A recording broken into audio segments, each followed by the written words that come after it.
Lord forgive me for this trap shit. Sergeant Smack making backflip. Telly Hank with the action. With the vital speaking Spanish. Frank Matthews, how I vanish. Poof. Came back like I'm King Tut. Gold BBS is on a beamer. When Fat Cat was 10 queens up. Ball off the profit, not the re-up. Fly like Puerto Rican Jesus. Uptown like I'm Baby May. Just caught a touchdown from the bay. In 2018, police say Twyman led them on a high-speed chase, crashed into an SUV with a mother and 3 young children inside, then ran off into the darkness. Inside his car, police found a half-pound of marijuana, cocaine, heroin, scales, a gun, ammo, and 7 mobile phones, including one that contained videos so concerning. Never seen such reckless behavior in my days. Twyman quickly became one of Wisconsin's most wanted. U.S. Marshals are asking for your help locating this 19-year-old Milwaukee man. After Fox 6 News featured Twyman's story in December of 2018, tonight, that suspect is in police custody. early 2019, U.S. Marshals tracked him down. Tonight, that suspect is in police custody. But Twyman soon posted $3,000 cash bail and disappeared again. It wasn't until January of this year that U.S. Marshals picked him up for a second time. He posted $9,500 bail and got out again. And in April, police say Twyman shook hands with Tavon Luckett outside a gas station convenience store, then shot him twice, killing him. After shaking my grandson, saying how coward, this would have never happened because he wouldn't have been out. He shouldn't have been out of jail. Prosecutors charged Twyman with homicide, and in July, U.S. Marshals arrested him for the 3rd time. This time, a Milwaukee County judge set bail at $100,000 and doubled the bail in his other pending cases. With $12,500 already paid, he would need another $112,500 to get out. And within a few weeks, Richard Stulo paid all of it. Investigator Brian Polson shows you why one of Wisconsin's most wanted criminals keeps getting caught, then released, and the one factor that makes this case different from the Waukesha parade attack. It doesn't take a sophisticated assessment tool to see this person is dangerous. Complete menace to the city. The trick is measuring that danger in dollars. Money, ultimately, at the end of the day, does not equate to safety. And that explains why Kenneth Twyman is a wanted man again. It makes no sense whatsoever to me. This woman, we'll call Mary, is worried. We don't know Kenny's next move, and that's a fear for us. That's a great fear. That's why you're talking to me in the dark here. Yes, exactly. Last month, outside the Quick Mart near Fond du Lac and Locust, someone shot and killed her nephew, 24-year-old Tavon Luckett. What happened? What happened? Her confusion turned to anger when prosecutors charged Twyman with homicide. 4 outstanding warrants, 4 felony open cases. U.S. Marshals picked him up in Arkansas. A Milwaukee judge set bail at $3,000 cash, and a few months later, Twyman was out. He was free to wander the streets in Rome, to do whatever he wanted to do. Since then, he's been in and out of jail, skipping court at least 6 times along the way. And in January, U.S. Marshals went to get him again. This time, they found him at his mom's Milwaukee apartment, along with a 9mm handgun, 17-round magazine, 2 pounds of marijuana, and wads of cash. State of Wisconsin versus Kenneth Twyman. In a digital recording of Twyman's initial appearance, his lawyer tells the court $1,000 bail is more than enough. The only other job he has is working with his father at his father's store. Still, prosecutors wanted much more, and they got it. I am going to follow the state's recommendation to set the $7,500 cash. That's a pretty substantial amount of bail, right? $7,500? Yeah. 4 days later, I don't want to be on that camera. this man, who identified himself as a family member of Twyman's, paid $7,500. And he's out again. To commit murder. On April 14th, police say Tayvon Luckett went into the Quick Mart to get pizza rolls. When he came out, he recognized Kenny Twyman and called his name. A witness said the two men appeared to shake hands before Twyman shot Luckett in the neck and chest, then hopped in a car and rode away.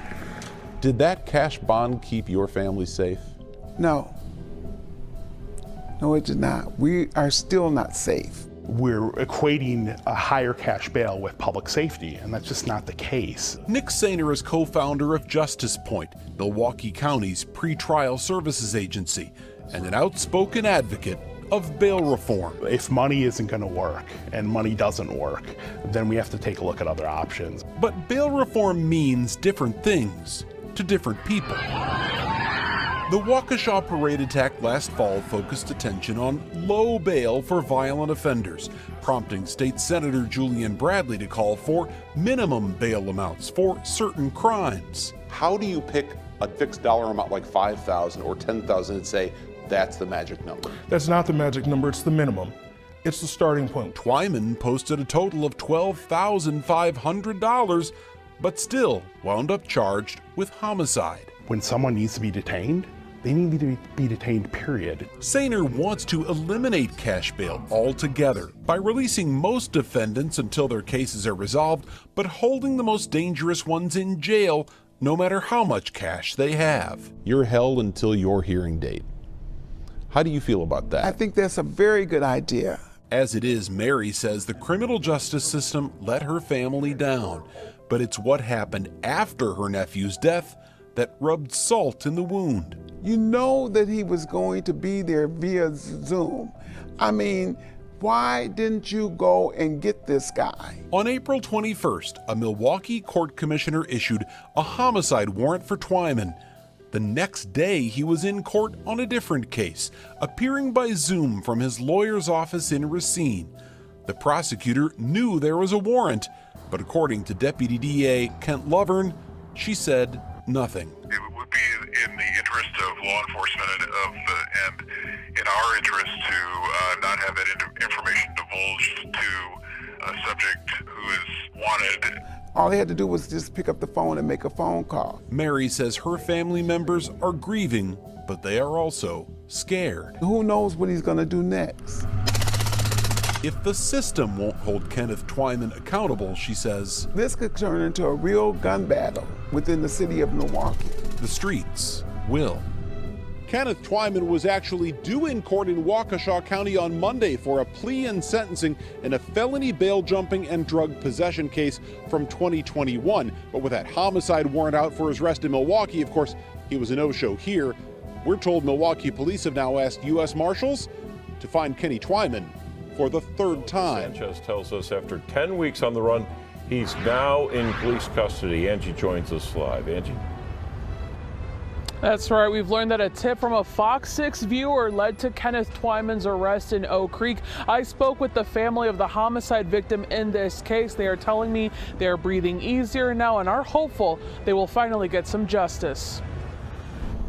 We're happy that he is in the hands, in custody at this time. A loved one of 24-year-old Tayvon Luckett is overwhelmed after learning the man charged with her nephew's homicide is back in police custody. Due to safety concerns, she asks we not identify her. We are afraid. After 10 weeks on the run, I would like to thank the marshals for going to get him. U.S. Marshals are announcing the arrest of 24-year-old Kenneth Twyman. He was taken into custody without incident. He was found in an apartment complex near 13th and Drexel in Oak Creek, about 22 miles from his listed home address. U.S. Marshals say they also found firearms and narcotics where he was captured. This is the third time the U.S. Marshals have arrested Twyman in the last 5 years. He has been on the list of Wisconsin's most wanted more than once. A A Fox 6 investigation found Twyman has been in and out of jail at least 3 times since 2018, skipping court hearings at least 6 times along the way. He's been able to post bail every time, a total of $12,500 across multiple cases. He currently has 5 open cases between Milwaukee County and Waukesha County. The most severe is a first-degree reckless homicide charge for Luckett's murder in April. We have no clue as to why this all happened. Luckett's loved ones say they look forward to Twyman's day in court. We hope that he's not able to get out until we're able to get some type of justice for Twyman. Wisconsin's most wanted is set to go free again thanks to the generosity of a convicted drug trafficker. Fox 6 investigator Brian Polson shows you the 51-year-old business owner who put up more than $100,000 cash to spring a 25-year-old homicide defendant from jail. Kenneth Twyman has been picked up by U.S. Marshals 3 times. He's posted bail 3 times. His homicide trial is still 4 months away, but in 6 days, he's scheduled to get out of jail again. That Kenny Twyman is a dangerous, dangerous individual. For even the most violent accused criminals in Wisconsin, the key to freedom is cash. It is nothing for a drug dealer. So when one of Wisconsin's most wanted needed a quick $100,000, Richard Stulo, how you doing? His family went looking for this man. How are you? All right. I'm just trying to find out a little bit more about why you posted $100,000 bail for Kenny Twyman. To you guys, man. How do you know Kenny Twyman? Get out of here. It doesn't matter. Go. Richard Stulo owns Colt Construction. Stop trying to take pictures, boy. He is also a drug dealer, convicted of using this house near 29th and Cleveland as home base for dealing marijuana. I'm not here to talk to you. I'm here to talk to him. Talking to the wrong person, boy. When police raided the house in 2018, they found 9 guns, more than 3 pounds of weed, and $101,000 in cash. 4 years later, Stulo had another $100,000 available to help 25-year-old Kenneth Twyman. I just asked why. What's your connection to Kenny Twyman? Do I have to hire an attorney to go after you? Can you please leave? It's drugs. Absolutely drugs. It has to be drugs. U.S. Marshals are asking for your help locating this 19-year-old Milwaukee man. Twyman is a 3-time fugitive picked up by U.S. Marshals in Milwaukee, Oak Creek, and Little Rock, Arkansas. He doesn't just flee and not come back to court. He flees the jurisdiction. He flees the state of Wisconsin. In 2018, Milwaukee County prosecutors charged him with leading police on a high-speed chase, causing a crash that hurt 3 people, and leaving behind a rolling drug house with 7 cell phones, including one that contained this video. A complete menace of the Who and why is the question. A relative of Tavon Luckett, who asked not to be identified out of fear for her safety, said it's all happening as the criminal justice system watches. I think the Department of Corrections should answer some questions for us. Stulo is still on probation, and it wasn't until after Fox 6 News first reported the bail payment in August that his agent asked him for an explanation. His probation should be revoked. He should be in prison as well. According to probation records obtained by the Fox 6 investigators, Stulo told his agent he doesn't even know Kenneth Twyman. He just knows his parents from church. And he's charging Twyman's mother an additional $10,000 to bail her son out. Wisconsin state law prohibits anyone from profiting from a bail payment. It's why we don't have bail bond companies.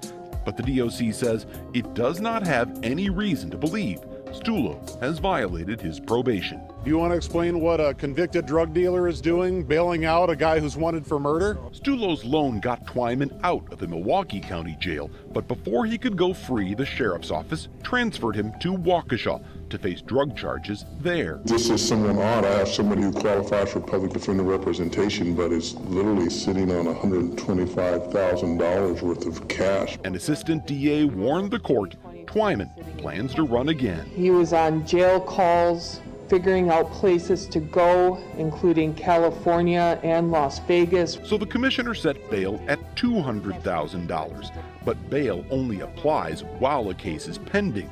In October, Twyman pleaded guilty to the Waukesha charges and the judge sentenced him to 180 days in jail. But I feel like if he gets out, he's gonna run again and possibly commit more crimes. And that's why this message, I just could not believe it, left Luckett's relatives stunned. Just disheartening and hurtful to this family. Thanks to 94 days served before his sentence and 45 days credit for good behavior, Twyman's 180-day sentence was reduced to about 6 weeks. Unless something changes, he'll be a free man before Thanksgiving. It's like a slap in the face. Even though his homicide trial in Milwaukee isn't scheduled until March. Any chance he comes back to court if he gets out?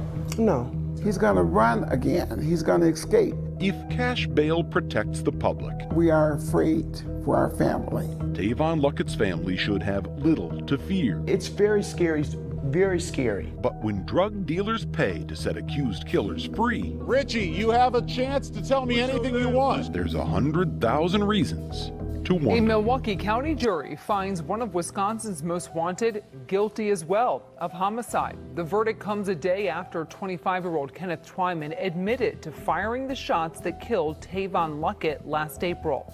Fox 6 investigator Brian Polson shows you the defense strategy that put Twyman's credibility up against the state's star witness.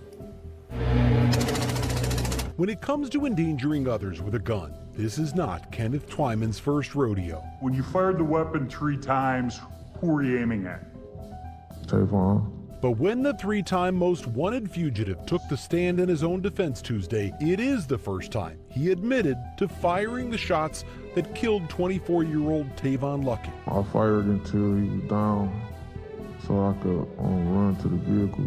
Twyman told the jury he did it in self-defense. He said, this how people die. What did you take that to mean? That he was about to shoot me.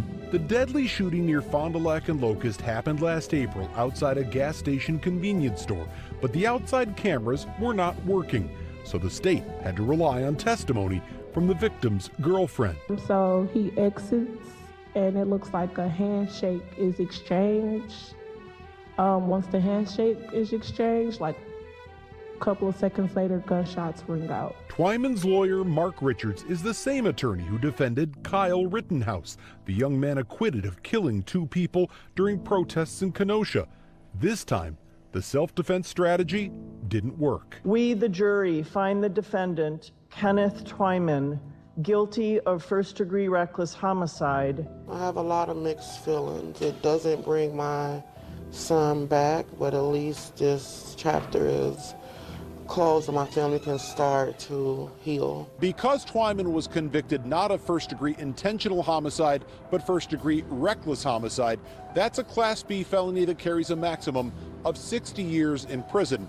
He's due to be sentenced May 26th. Outside the Milwaukee County Courthouse, Brian Polson, Fox 6 investigators. They pull all the stops to get that boy off the streets. How much time do I think they gonna give him? Milwaukee, what up, though? Shay's Popalot. We back on MOBB business. Y'all go ahead and meet us at Fond du Lac and Locust at the gas station. That's where it's really gonna go down at. Now today, I'm gonna do my best to tell you guys the story of a person I can describe kind of like Kane's infamous line in Menace to Society. Young, black, just don't give a fuck. And that person that I'm talking about is gonna be a 25-year-old man by the name of Kenneth Twyman. And if you was to ask the Milwaukee Police Department about Kenneth Twyman before very recently, I'm sure they would have described him as a menace to society and public enemy number 1. I know when most people think about Milwaukee, they think about Giannis, Cheeseheads, Favre, and Rodgers. But behind and under all of that shit is going to be a city just like some of our more populated urban cities, filled with gunplay and niggas that just ain't going. And with this being a show based on facts, I'm going to tell you one that some of y'all might not know just scrolling and rolling down in Milwaukee. Now, according to the Milwaukee Journal Sentinel's homicide tracker, the number of Milwaukee homicides in 2019 was right around 111. In the year 2020, it nearly doubled, shooting to 204. And in 2001, it would be even more deadly, notching 212 homicides, marking a 91% increase in the rate of homicides over the last 2-year period. So if I didn't explain to you what to expect when you head into Milwaukee, nigga, have fun.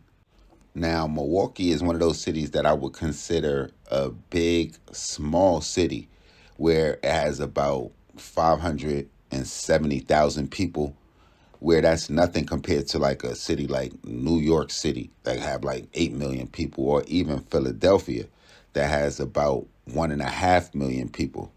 So though it's big in a sense, it's still small enough where if something go down with you and somebody, it's a likelihood that you might see them again. And that situation plays out in Kenneth Twyman's story. Now, I won't go into his charges as much as I'm going to fill in the blanks, but you know we have to talk about the do's and the don'ts. And as we talk about a lot on this channel, I don't think everybody understands that when you're in the streets or you're in the game, the cell phone is not your friend. And I can't help but think that a lot of the old school hustlers are almost lucky with how technology played out, whereas they kind of worked on a beeper system and they would usually maintain that operation from a public phone booth. I mean, don't get me wrong, we see the pictures of the dudes from the old school like Lil D and Rich Porter with the big cell phones, and even know about the big time hustlers that have the car phones. But it seems like even back in that day, they was more hip to being tracked with the cell phones, when now we know people getting followed by their location on social media by regular gang member niggas. So what you think the FBI doing, man? They using them shits to solve murders. They using them shits to crack niggas on drug operations. They using them shits for all kind of purposes, bruh. And I know it's some people like, oh, this nigga Pop always tripping, talk about the cell phone, man. I know niggas know not to use the cell phones. I call cap on that one.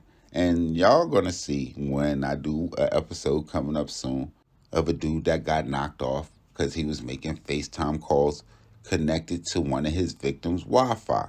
Come on now, really?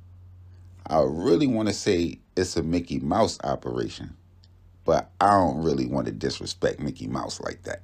And I just feel a need to say that because though Kenneth Twyman's spot got hot when they caught him in that high-speed chase and that wreck, and he had the weed and the coke and the heroin and the 7 phones, it ain't really escalate till they got into those phones and they seen him recording, shooting with switches and shit like that.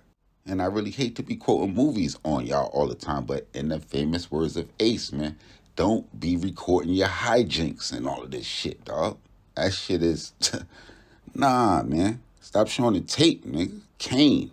But that wouldn't ultimately seal the deal for Kenneth Twyman, even though I'm sure that shit looked real nice for prosecutors as they presented that shit, all of that shit as evidence for the murder trial that he would eventually be convicted on.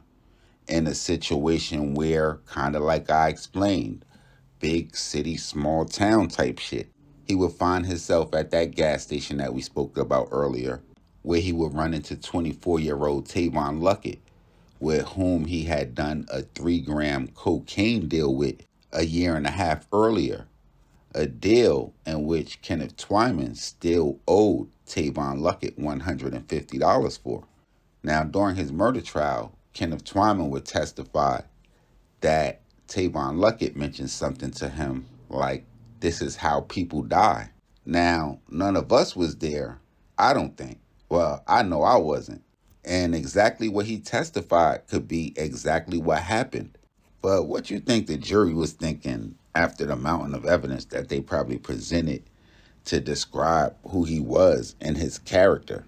And the last thing I would have to ask my people in Wisconsin about is about the bail system. Is it regular for somebody to get bail for a murder? Yeah, because I don't know if it's just crazy to me, because everywhere I've been at, spent time, or lived, I don't care how the murder happened or what degree it was in. But me personally, I haven't ever seen anybody get bail for a murder. And I'm sure those policies are going to be different from state to state. What is like in y'all state if you tuned in. Y'all ever had anybody that y'all knew that was out on bail for a murder? That shit heavy. And what was the bail for some shit like that in your city? Though he ran like the gingerbread man, he was recently convicted, and they said that he's facing up to 60 years. So if this ain't show you nothing, if you're in them small cities, man, make sure you pay them debts. And no matter where you at, man, stop playing with them cell phones.